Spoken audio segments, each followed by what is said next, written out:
and welcome to the very first Let's Talk Drama School. Today I'm joined by Laura, hello, who is also on MAMT at Central with me, and we are going to talk about auditions and applying and everything pre getting into drama school. Tip number one is get organised. Yeah. Obviously you need to research what schools you're going to apply to, look at which schools suit you. Not every school suits everybody. No, that's so and true. it's really good to be able to, whether you're doing BA, whether you're doing MA, whether you're doing like a pre-course, whatever you're doing, not every course suits everybody. Don't be afraid to not apply. Just because your friends are applying, just because someone goes, that's the top school, if it isn't for you, you don't need to apply to. I also think, like, on that, like, when you go to the school, if you do apply, think of it as a two-way thing. Like, it is not just you trying to get into that school. Like, it's working with the tutors and like how you see how they work and the kind of school it is. And if it doesn't feel right for you, even if you get in, you don't feel like you need to go if it doesn't feel right there and then. You find all this stuff out by getting organised, but you need to find out when the cut-off date is and also how you apply. So it's really good to find out who does UCAS, who does QCAS,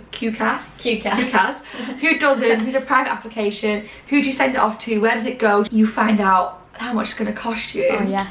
Applying to drama school is very expensive. I think sadly the most expensive I paid for my MA applications a couple of years ago was RAM, and that was £80-ish. Yeah, the most I applied for quite a few last year, and I can't remember which school it was, but the most I paid for just the audition day was over £100.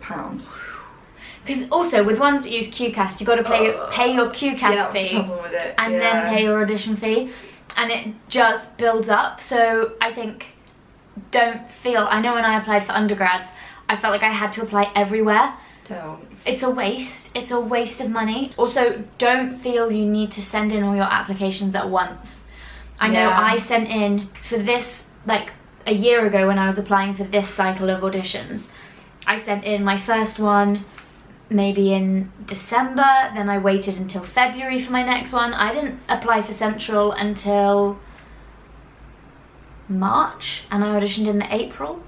For schools that take, schools that like just take on a rolling basis. Yeah. If you apply like too late, sometimes there aren't places, and so you're on the reserve list. But you're never going to get in on the wait list because they've already taken. So I think earlier is always better. Earlier is always better. Just check all the dates. Like, that's what I would personally do. You have applied, you've paid.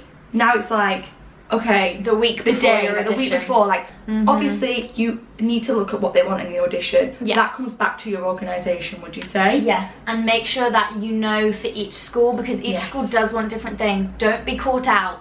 Last year at my which audition was it? I can't remember, but one of my auditions required a classical. Mountview require a classical and a contemporary monologue, and there was someone at my audition who didn't read the description specifically for Mountview and turned up with just one contemporary monologue, because that's what a lot of other MA courses want.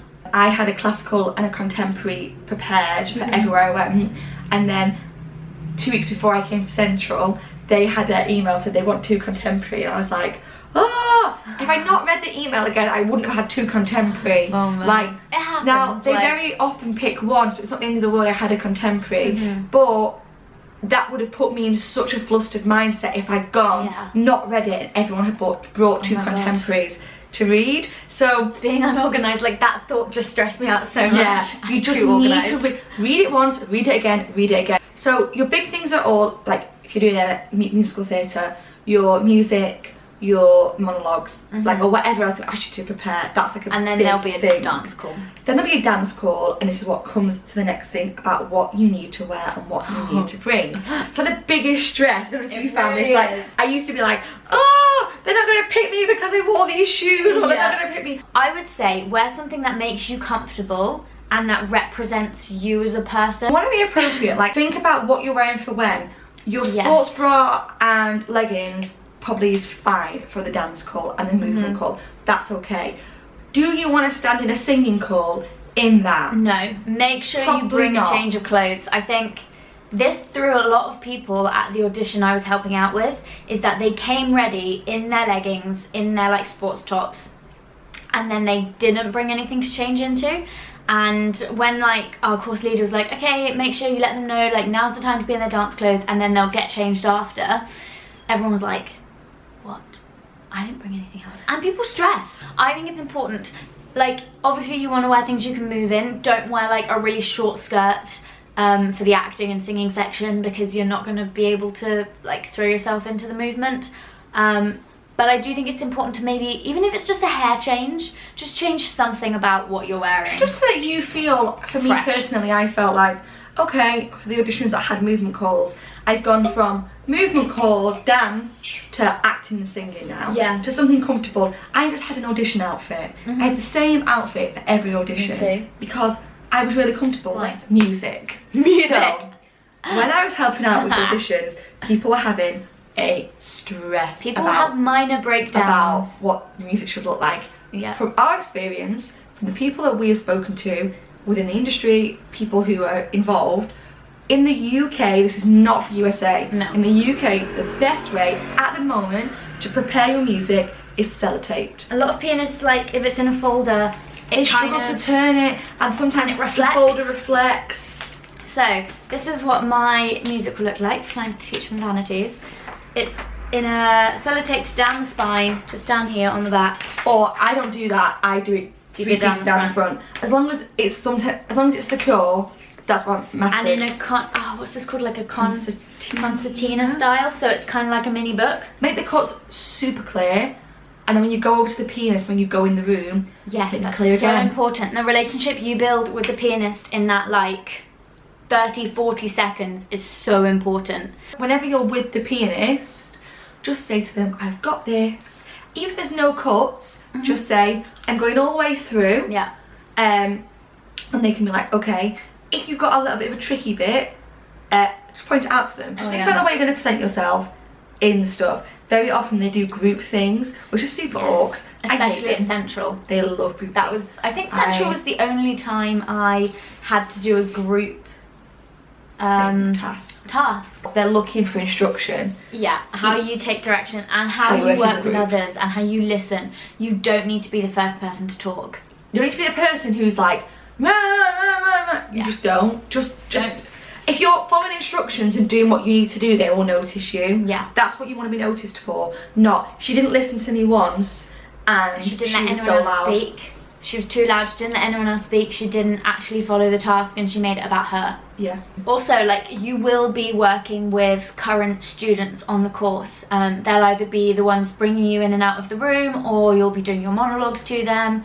Make sure you're nice to them, because they report back. When you're picking your audition songs, it needs to suit you, it needs to show you off. Don't pick something that you're like, oh, I can kind of get that note at the end, but I can't. Just don't take it to the audition. It's very clear what is overdone. And it's clear what's right for you. And, you know. And what you can sing. So just do that.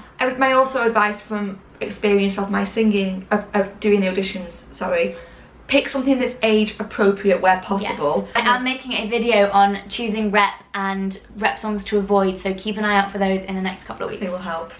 Summary. 1, be organised. Where are you applying? What do you want to do? What How much does it going to cost? How much is it going to cost you? Do you need to book a train? Get there early as well. We can say that, but that's kind of always. irrelevant. If it starts at 10, get there for 9. Number 2. Know what you're going to wear. Yeah.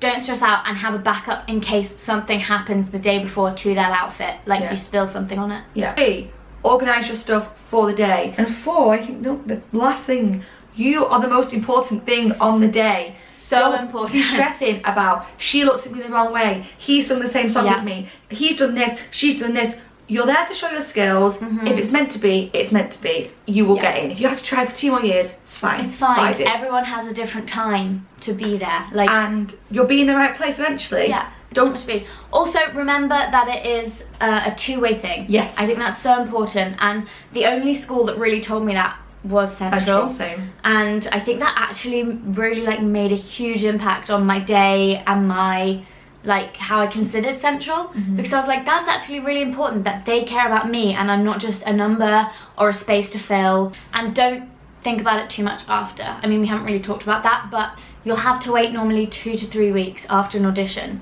to find out if you've been offered a place. A lot of schools will let you know the recall situation on the day, but then you won't find out for a few weeks after. Don't let it consume you. Like, just don't stress about it. What's meant to be will be. So thank you so much for watching this week's Let's Talk Drama School. I'll be back next week with a video on choosing your audition rep. Thank you for joining me, Laura. Thank you for having me, Sophie. It's been so much fun. Bye. Bye.